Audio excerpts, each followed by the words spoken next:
Hi everybody, we are back with the book Living Spring by the Spirit Emmanuel through Chico Xavier. Living Spring is one of a collection, Living Spring, and we're going to start tonight with the first introduction, which is called Jesus, with Jesus and for Jesus. But before we start, I wanted to I was just reading up a bit about the meaning of spring water. So just explain a bit what it means, and it's actually quite great. What is spring water? Spring water comes from an underground source from which water naturally rises to the surface.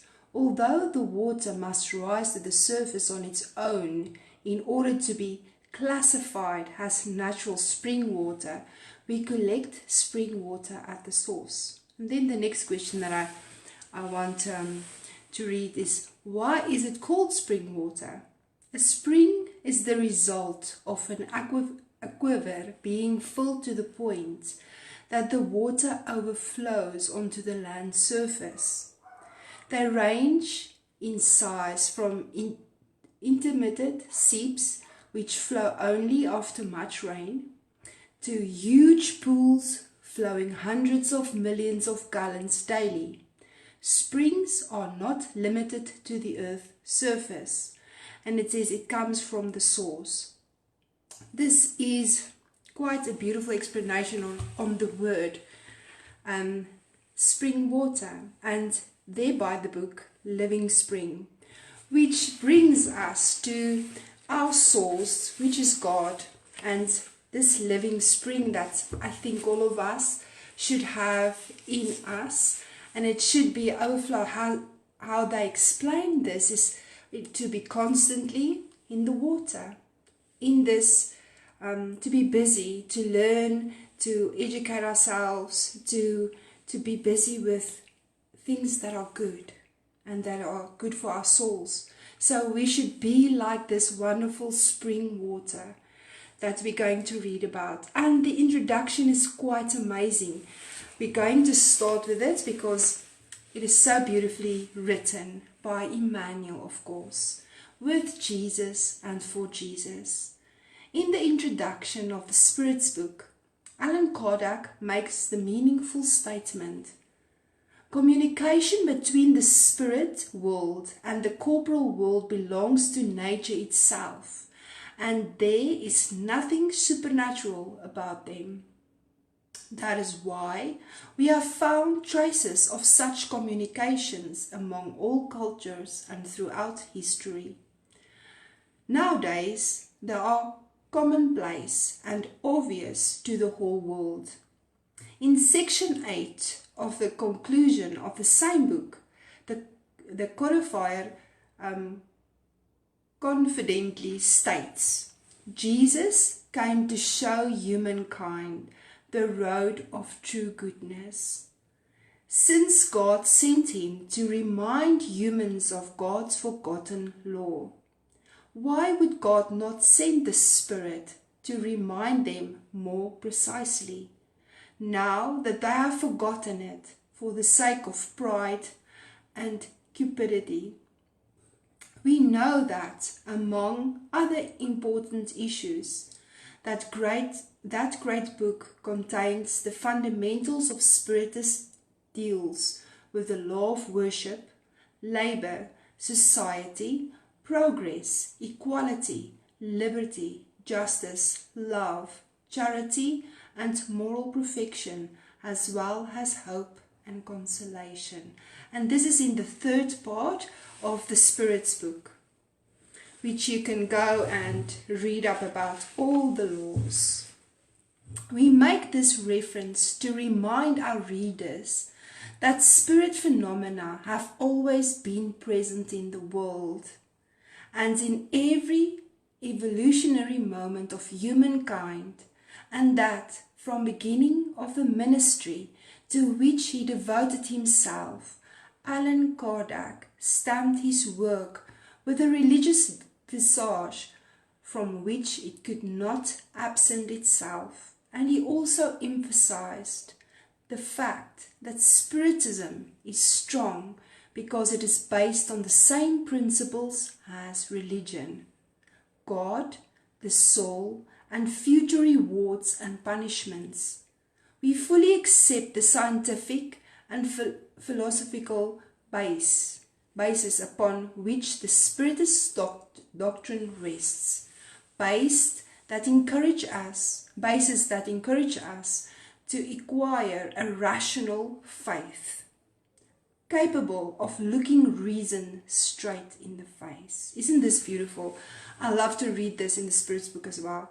Upon such basis, we have always seen Spiritism as the representing restored Christianity, perfecting souls and renewing life on earth so that the infinite good may be victorious under the aegis, I hope I said it correctly, of Christ, our divine Master and Lord.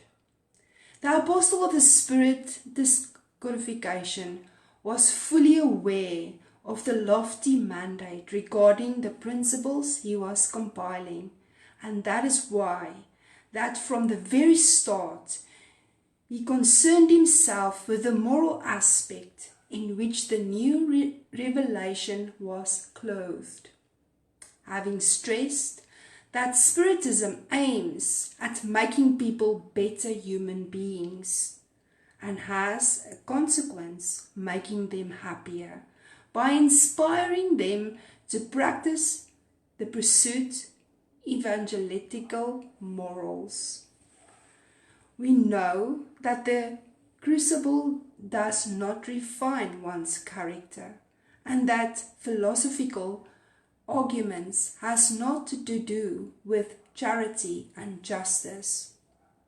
Therefore, with all our respect for philosophy, which asks questions, and for science, which provides answers, we will always recognize in Spiritism the active and renewed gospel of the Lord for spreading with Jesus the cosmic religion of universal love and divine wisdom on earth. There are millions of discarnate spirits of all levels of intelligence all over the world, and they are as much in need of benefits of education as the incarnate ones are. This we cannot abide by those who make of our redemptive doctrine a mere tribunal for argumentation or a mere hunt for demonstrations of survival after death, a place for literary justing, lengthy discussions and anecdotes without any spiritual consequence for their own path. Let us study the lessons of the Divine Master and learn to practice them each and every day. Death will bring us all together so that we may understand the true life, and knowing that justice will define us according to our deeds. Let us embrace Kardec's codification and go forward with Jesus and for Jesus. This is such a beautiful introduction, and Emmanuel is giving us a lot of things to actually look at. It says here in the Spirit's book, all the laws. He is actually reminding us of all the laws in the Spirit's book, and he is talking about Allan Kardec and the work that he did for us. And he's talking about the science and the philosophy about Spiritism, which is amazing. But he says, all that is okay. We should feel this. Spiritism is a thing about feeling that and practicing Spiritism. Practicing the gospel. Looking for the good in everything that we do. To do the philosophy is wonderful. To know about it, to read about it, to study about it is wonderful. To do the science is amazing as well. Now, even now, most of the Spiritist books through Chico Xavier is proving to be, in science, everything that he wrote down. So how beautiful is that? Spiritism is far ahead in this life, far ahead, especially through Chico, which was so amazing that I heard this story that one of the books that he wrote, he was asked about what did he think about this book, and he says that I don't know, because he didn't understand what he truly was what he wrote in that book, because he was just a normal man, normal guy, and the evolvement of his soul, that the spirits can come through him and write all these things that are only now being proven by science and biology and all that. It's amazing. But all this is great, but we need to feel this. And Emmanuel says, and this is the thing, he says, we should feel it. We should look for the good in all things. And he says, let us study the lessons of the Divine Master. We should constantly study and keep our thoughts on good things. And read. It is wonderful there's so many things that we can do to help ourselves, to educate ourselves, to help others. And this is what the living spring is. We should be this living spring of pure water, of talking good things, of thinking good things, coming from the source, which is God, which is, and it should be, if you don't educate yourself, you can't give it out. What is in you, what you think about, is what you give out. And this should be this pure water, pure spring from the source, which is God, which is the lessons and the education from Spiritism. And what I love about this piece is that he's explaining the spirits in Spiritism, which was a thing that wasn't talked about in such a way that I didn't even know about until I discovered Spiritism, is this, that spirits are here to help each and every one of us. And we should never forget that. We should pray constantly because we are helped constantly. And this is how beautiful it is. This is what Spiritism is, and this is what Emmanuel is explaining to us again, to remind us to never forget that we are not alone, and that we should constantly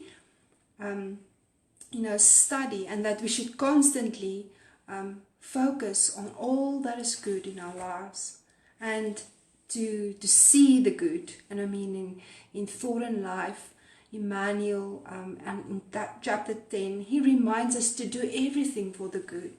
And if you can't find the good, do something to change your thoughts into something good. As I say, it's not the way you look at things. If you can change the way you look at things, the things you look at change. And I think it was one of science things that I did.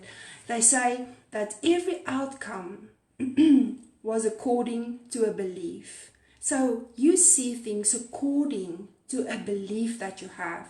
And if we believe in the good, we will see the good. And because it's not our circumstances that change, it's we change.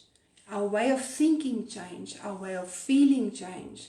And then everything around us looks better, looks good, looks amazing. And then nothing changes, but you change. So that is why we have to focus on ourselves.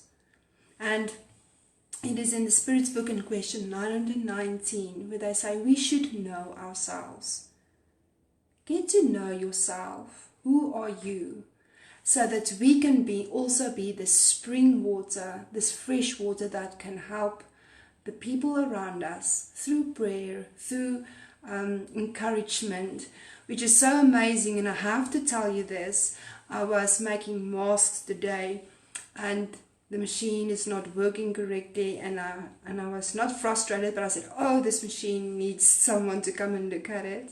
And Sally says, don't worry, Oma, you will get it right. And I thought, shoo, every time we encourage her, and now she's here, 4 years old, encouraging me to not worry and to know that everything will be okay, which is amazing. And that is the thing, is when you start getting back what you give, it's when you see it. You will see, and that is the power of action and reaction, of the consequences that through the people that we see. If you give this love, and Sunshine, I think today, she shared this again, the prayer of St. Francis. That is a thing that we actually should have on our bedstand. As soon as you wake up, this is a great prayer to have. It's a great thing for us to remind ourselves constantly, not for us to get things, but to constantly serve, not to expect. Because when we expect, sometimes we will be disappointed.